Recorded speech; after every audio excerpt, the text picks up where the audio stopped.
I mean,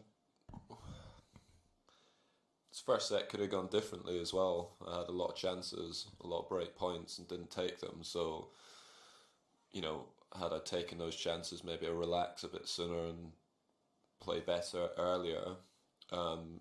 He also, Pep said to me after the match that, his average first serve speed was like, would have put him in the top three in the world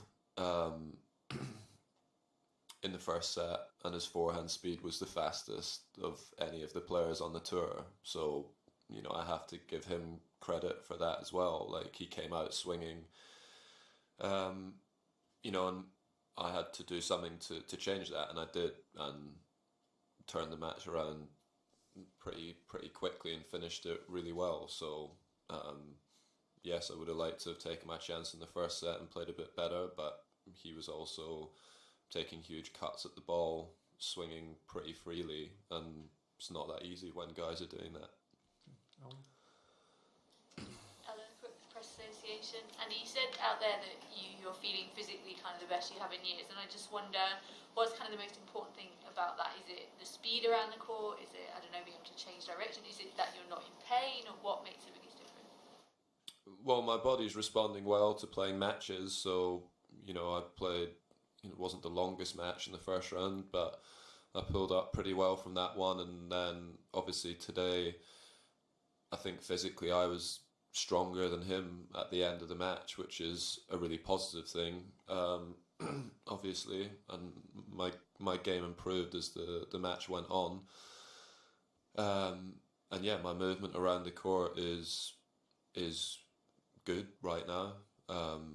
I feel like it's not that easy for guys to hit winners past me, and I'm defending in the corners much better than I was 12 months ago here, and I'm not having to worry about, the next day, like waking up with something that is going to really impact me or hamper my tennis. Like, when I played the match with Nishioka a few years ago here, like, I didn't recover from that match. It took me months. My groin and lower back flared up badly, and it took a really long time to get on top of that and get better. And I don't have any of those worries or concerns now, because my body, which I spoke about a lot at the beginning of this year, was like, obviously I wish I'd won more matches this year, but being able to compete consistently, barring the little sort of setback in the final in Stuttgart, has been good. Right.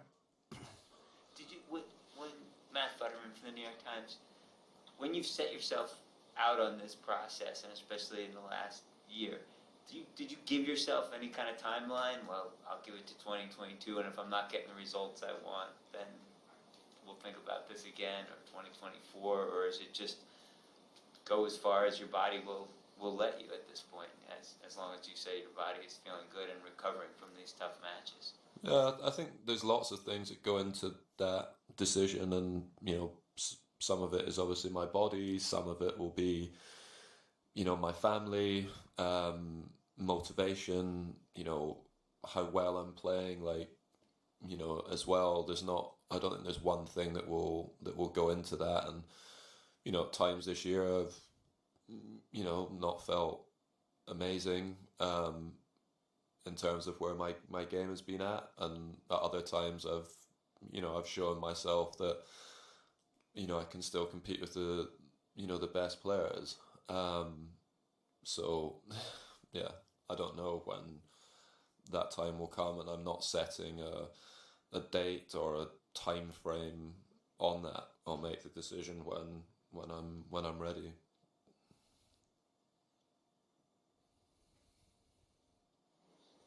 And Rima Buleli, sport.com. Can you look ahead to your next one? How do you look at your match with Matteo Berrettini? Yeah, so obviously I played him earlier in the year in Stuttgart, and it was a really tight match. Unfortunate end.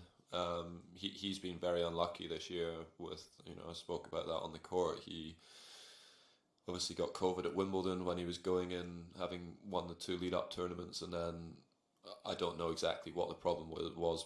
his hand or his wrist. um, when he'd started the year, I think, pretty well. So he's been unfortunate with some of that stuff. But yeah, I mean, he's been up at the top of the game for quite a number of years. Now he's very consistent, and he's a big server who puts down a pretty high percentage of serves usually, so always makes it difficult to break, and is always in the match because of that. And he's not just a big serve though. He has a good slice backhand. He's got a big forehand, and I think is a very good competitor as well. So not going to be easy. Ben? Andy Van Rothberg, Magazine. I'm curious what you think of the concept of players becoming bigger than the sport. Do you think that is possible for a player to do? Some people talk about people like Serena that way, or other people that way. Do you think it's possible for that to happen, and what kind of effect can that have on the sport? I don't know if I don't know if players can become bigger than the sport. I guess if that was to happen, and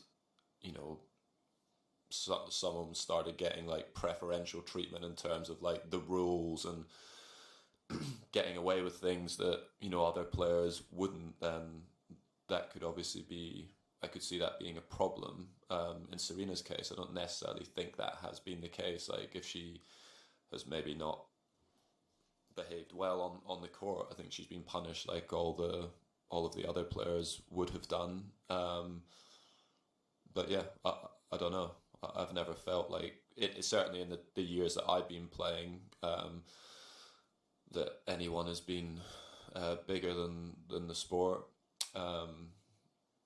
Even when players like Serena haven't played, there's still been great storylines. When someone like Roger, has not played much recently, there's still been great moments and things on the court. And yeah, unfortunately for all of us, the sport moves on, and yeah, people forget pretty quickly, I think, in this sport as well.